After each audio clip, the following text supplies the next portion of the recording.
Welcome to the Underground, the Steel City Underground, the black and gold standard for Pittsburgh Steelers coverage. Now, here's your host, Brian E. Roach.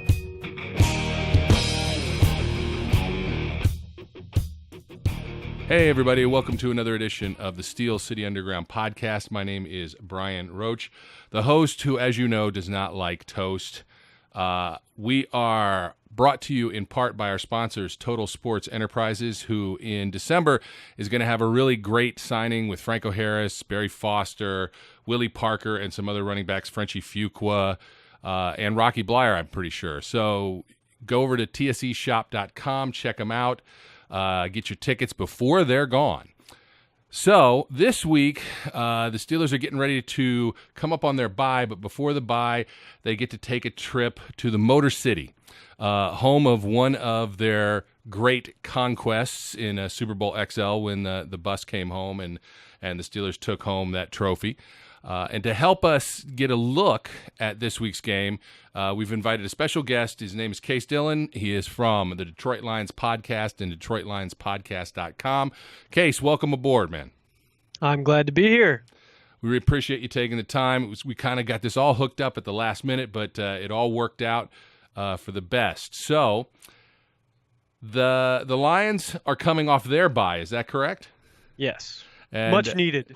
Oh yeah, much needed. Yeah, because they've had a spate of injuries, and I have a little bit of jealousy with the Lions right now because Kenny Galladay was a receiver that I was constantly mocking to the Steelers and who I wanted the Steelers to pick, but I didn't have him mocked quite as high as the Lions took him. Nonetheless, I'm jealous every time I hear about him doing anything, but he's not feeling 100% right now, if I'm not mistaken. No, he's missed the several games here. I think he may have only played the first two games of the year, first two or three, and a hamstring issue. And he practiced on Wednesday. He didn't practice Thursday. We'll have to see what happens Friday. With that, if he's there, I mean, he's a rookie and he's really raw. So he's not going to blow the top off any game or anything like that. Although, I mean, he did have 2 touchdowns in our first week. But what he would bring to the table, if he's there, is a fast, big-bodied receiver that can at very least change the way that the defenses have to play against us. Because as it is, deep threats, not so much our specialty. Gotcha. And so, yeah, I noticed that too on the injury report that he was limited yesterday. Didn't practice on Thursday, and I know that the other name receiver, although we're kind of familiar with Marvin Jones from his time with the Bengals, is Golden Tate, and I know he's been hurt as well. I think he was limited both days so far this week, and so Friday may tell the tale with him. What do you think the outlook on his ability to participate is? Shockingly good. We were expecting him to miss at least 2 games, probably both this game and next week against the Packers. But from everything we're hearing, although limited in practice, it seems like he's trending towards playing. It'll be we probably won't know at very least until the Friday injury report comes out, possibly until game time whether or not he's playing, given our team's history under Bob Quinn and Jim Caldwell. They are a team that does not give out any superfluous information if they can avoid it. So we may not know any detail on whether or not he's expected to play until the game starts. But it looks pretty good, surprisingly, because he injured a shoulder, and we were expecting to see some time missed. But he's a tough kid, and he very well could pull through and get on the field. Yeah, Mike Tomlin had a lot of good things to say about him, compared him to Hines Ward in the sense that he's a football player first and a wide receiver second, or a football player who happens to play wide receiver. And I know that when I look at him, when he came out in the draft, that's the way I viewed him as well. He's done better than I expected him to do, but he's honed his craft. So I guess it's, from your standpoint, it's good. From our standpoint, we wouldn't have been that upset if he didn't play. Right.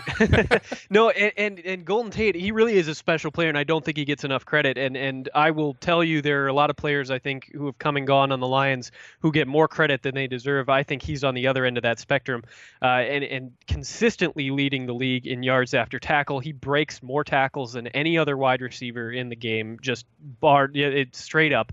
And he's forced into a situation where they have to run the offense through him, except that they can't do it as a deep threat. So they have to run the offense through him on short pass plays, which means he's not putting up crazy yards per catch, but he's getting that work done. He works every play that he gets the ball. He will not go down until you absolutely force him to go down, and that's earned a lot of respect from me and Lions fans. That's the exact opposite of what we would want to hear, because the Steelers have a notorious habit of being less than competent in their tackling at times. Mike Mitchell and is a big hitter, but sometimes they depend too much on that big hit to knock guys down. And a guy like Golden Tate may not go down with just that body blow. Well, and there are two other guys on the team that you guys would have to be concerned with in that aspect, and that is Amir Abdullah and Theo Riddick. They are both guys who bounce out of tackles. They change direction. Now, on the flip side of that, there are also two guys who will go down relatively easily. Ebron, you can touch him with a feather and he'll fly 5 yards back. And Marvin Jones isn't particularly physical either. Yeah. So I mean, there's some there's some give and take there. You guys won't necessarily have to deal with just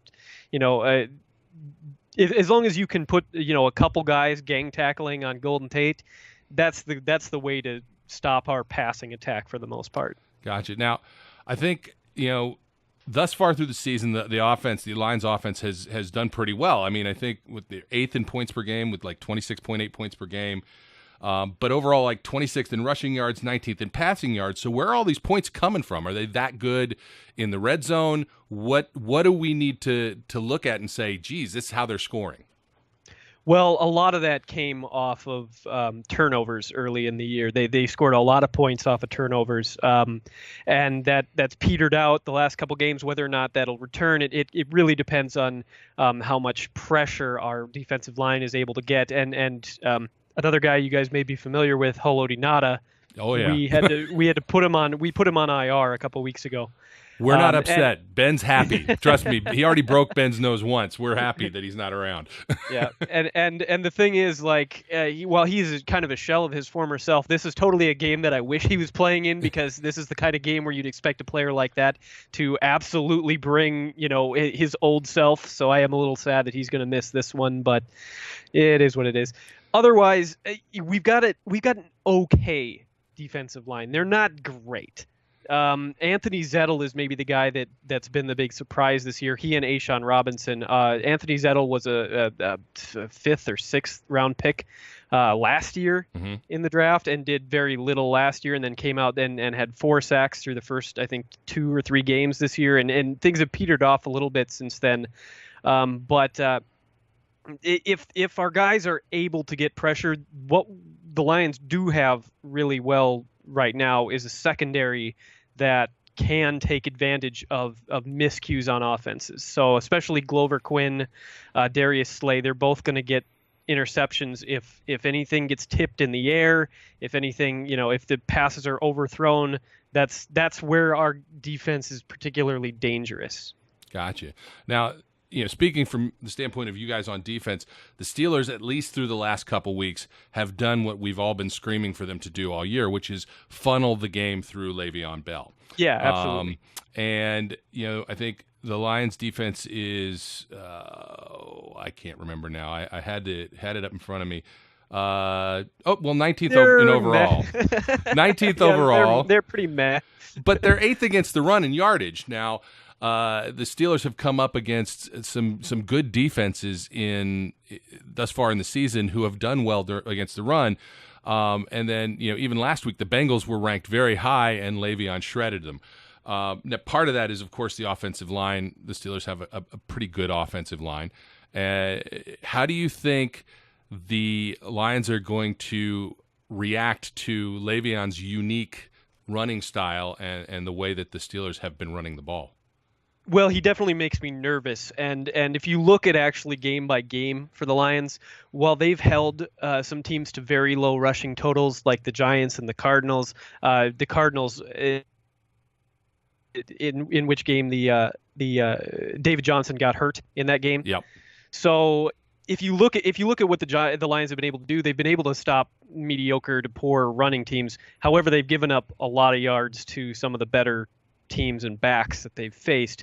One of our weaknesses on defense, maybe the weakness on defense, and it's better than it was last year because we picked up Jared Davis in the first round, is the linebackers and their ability to instinctively read plays. And that is where Le'Veon Bell, both in the run and the pass game, scares me. It's as a fantasy owner who has Le'Veon Bell, I'm happy with that, but I'm afraid that he's going to torch us a little bit. Oh, one other little tidbit tip: if you've got a questionable tight end situation this week, pick up Jesse James and play him. Okay, he's gold for probably 70, 80 yards. So you're saying that you guys have the same problem that we've had, which is tight ends tend to take advantage of you. Yeah. Yeah. Yep. Okay, so.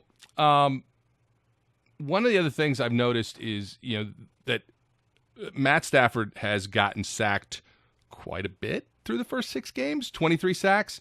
That's a pretty hefty pace. I think he's like second most sacks in the league.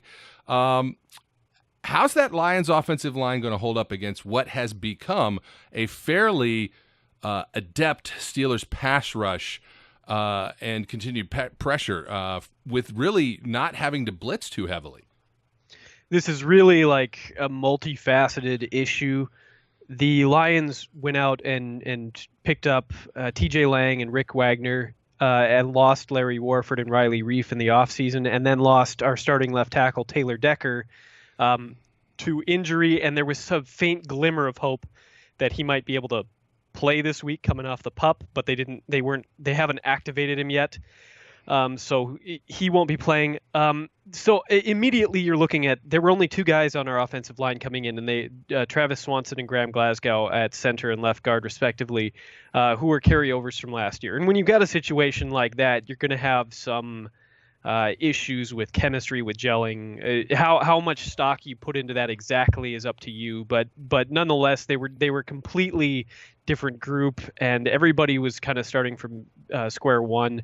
And to pour salt in the wound here, Greg Robinson, who is probably one of the worst starting, maybe bottom 3 starting left tackles in the league for us, is hurt and won't be playing. And his backup, Emmett Cleary, who isn't a name that anyone's probably familiar with, is also hurt and not playing. Man. So we are on I think that makes him our 4th string left tackle. Ooh. So yeah, and the only thing that they'll be able to try to do to slow things down is put Darren Fells, our number 2 tight end, over there, and he's an excellent blocker. But they're going to have to keep him there pretty much the whole game, I think, on that left side to avoid, to avoid ending Stafford's season prematurely. So it is going to be tricky, because I think we're going to have to play with almost an extra offensive lineman, for a good portion of the game that limits your options downfield. So absolutely. TJ Watt, if you're listening, pay attention. Yeah. That's your side, my friend. Yep. So that's, when we look at this game, the Steelers have had their challenges on the road. Lost to the Bears in Chicago, which was surprising to a lot of fans, not surprising to some of us, because I think they'd only won once in Chicago. They also don't really have a winning record in Detroit. But, for the most part, it feels like they've gotten past some of their road woes. And part of that may be the teams that they've played. They beat Baltimore and Baltimore, Kansas City and Kansas City, and they do tend to play people consider that they play down to bad teams and up to good teams. I kind of think Ben likes to play against high-level quarterbacks, and Matt Stafford is a high-level quarterback, getting the big contract and all of that, putting him in the forefront, and well-deserved. He's played very well. How do you guys view Matt Stafford from your end? We look at it from our end globally, and we see the big money, and the question that sometimes arises is, he does some great things. They come back, they win games from behind. The guy looks like a battler, but maybe they just don't have the pieces around him, or what? You mentioned that they're second in the league in sacks. Yeah. That's been a big problem. Anyone who happened to catch the Lions and Saints game would have seen that it was one of the strangest games I've ever seen, and almost broke an NFL record for tipped passes. Oh, wow. Including, I think, all three. I might be wrong about that, but at least two, maybe all three of the interceptions he had were on tipped passes.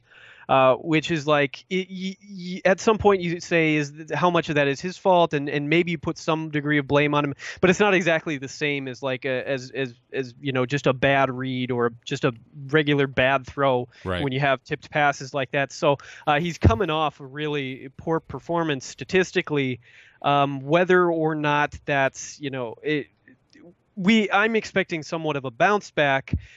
But a lot of that depends on what's going on with our receivers and with our offensive line. And the other part of it is, while he was kind of a savior in Detroit last year, people are kind of starting to fall out of love with Jim Bob Cooter. He's running an extremely vanilla playbook right now, to the point of detriment, where the Lions will run it on first down 75% of the time, kind of thing. Yep. And everybody just kind of knows what's coming, and we have to try to beat them with our talent, and we just don't have a talented enough skill set, a group of skill players to pull that off against most teams. And so the question is, coming out of the bye, one of the things that Caldwell has had success with is that he is 5-0 with the Lions coming out of the bye so far in his career here. And when the chips are really down and it's looking like his job is starting to warm up, that seems to be when he is at his best as a coach. And hopefully that spurs on Jim Bob Cooter to some, creativity. Like, what else do you have to lose? Because if you keep trying this vanilla thing and it doesn't work, you're just going to continue to fall behind in the win count. So it wouldn't be surprising to see them pull out some more interesting stunts.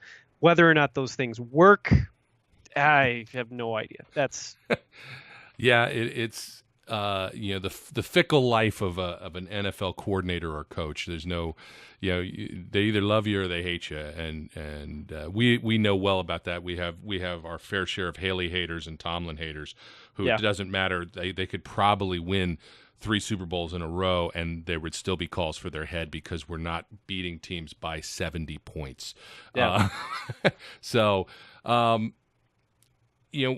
from the standpoint of Steelers fans, since we don't get to see the Lions much, I know we had a practice with them a few years ago, and so there's some level of familiarity. But from the fan base's perspective, they may or may not know the Lions that well.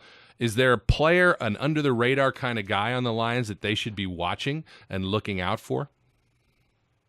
Well, we're still watching the growth of that rookie linebacker Jared Davis, and so it'll be interesting to see how much of an impact he has, especially against the run game for the Steelers, because he is an incredibly athletic, and when he does read the plays right, he is incredibly effective.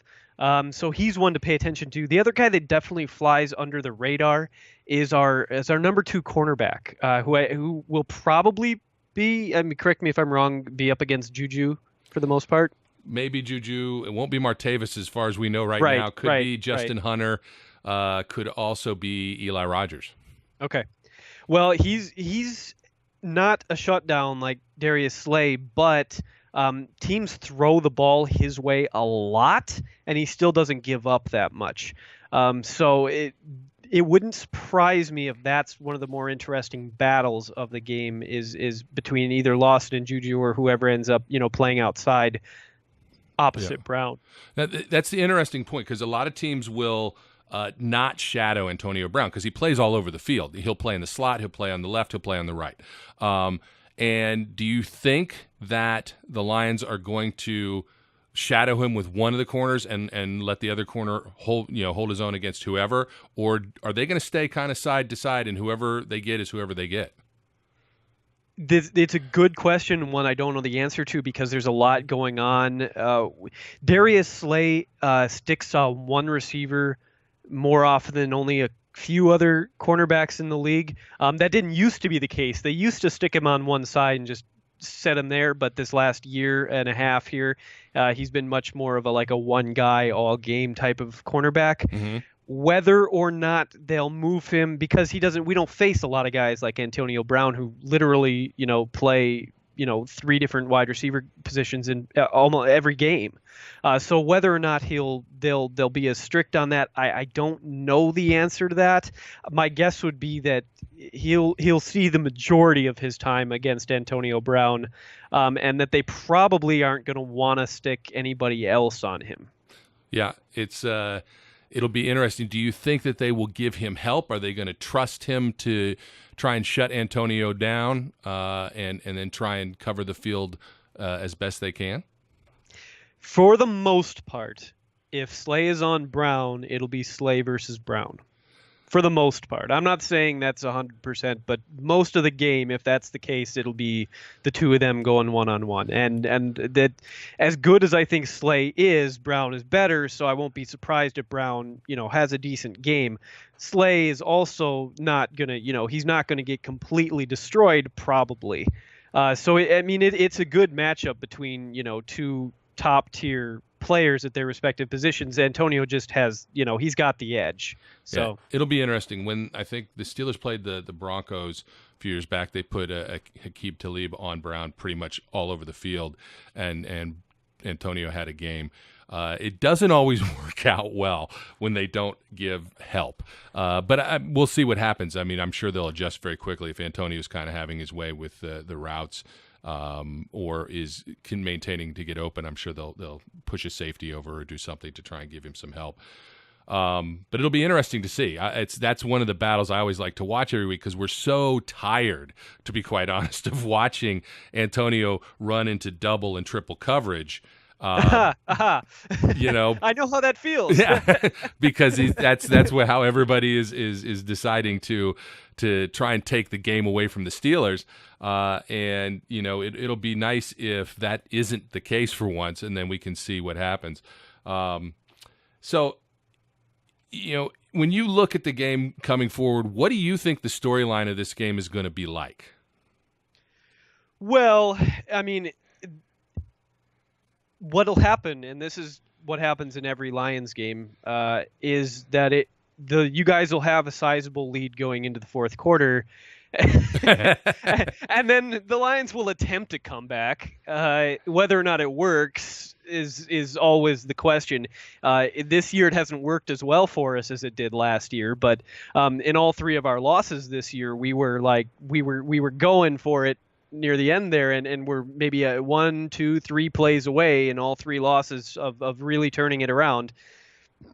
And I could see that happening again. So you like to lull the opposing team into submission by letting them rack up some points, and then when they're comfortable, that's when you put on the gas. That's exactly it. I think they were down 10-45 or 10-38 on the Saints.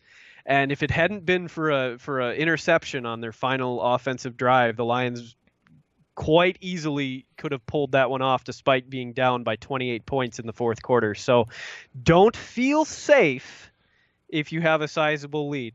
The Lions somehow have a knack for taking advantage of teams when they think they've won. All right. So bottom line. That doesn't mean they'll win. It just means they'll make you nervous. They'll make me nervous. Right. Bottom line, what do they have to do? What do they have to do to win the game? Eric Ebron has to show up.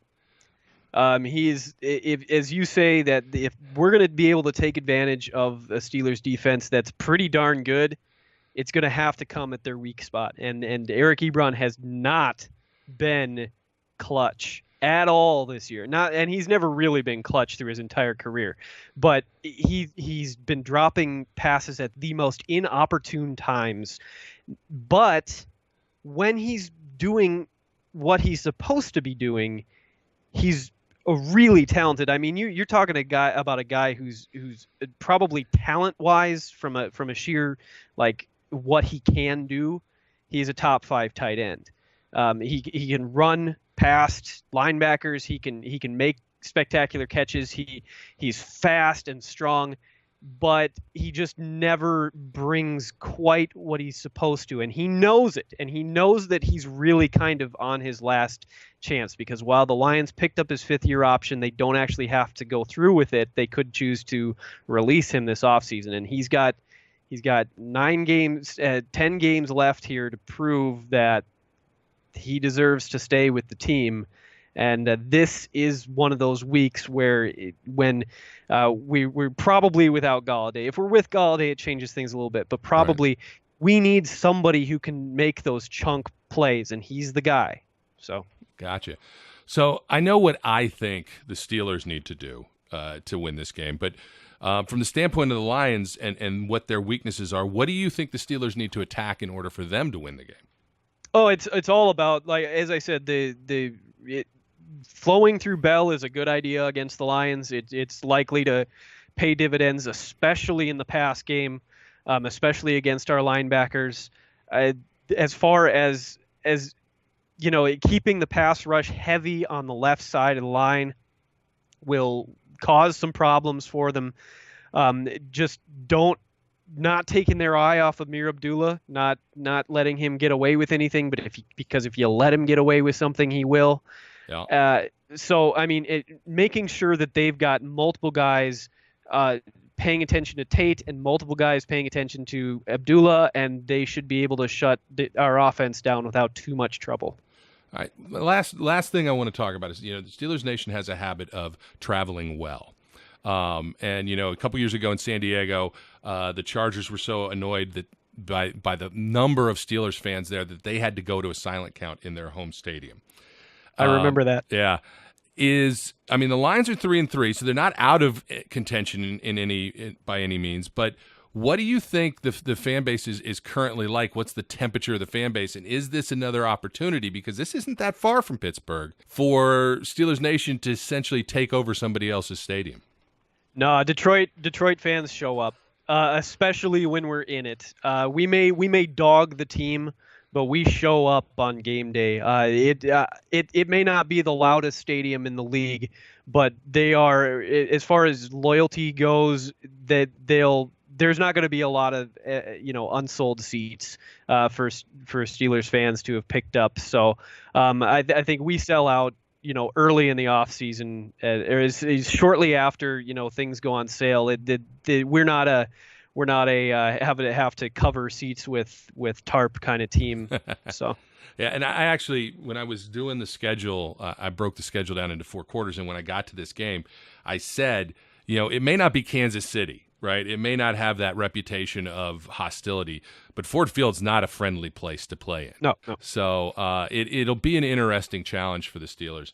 I think, they probably have a edge in talent, and if all things were balanced on that, I won't argue with that.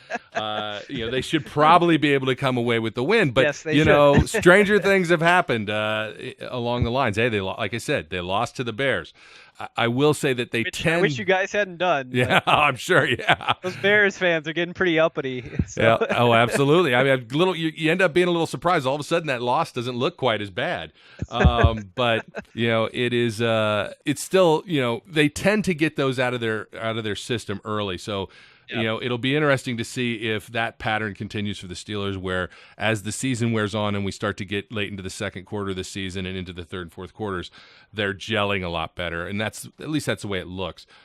So, Case, I want to thank you again for being on. Tell everybody how they can follow you if they want to, where they can find you on social media and whatnot.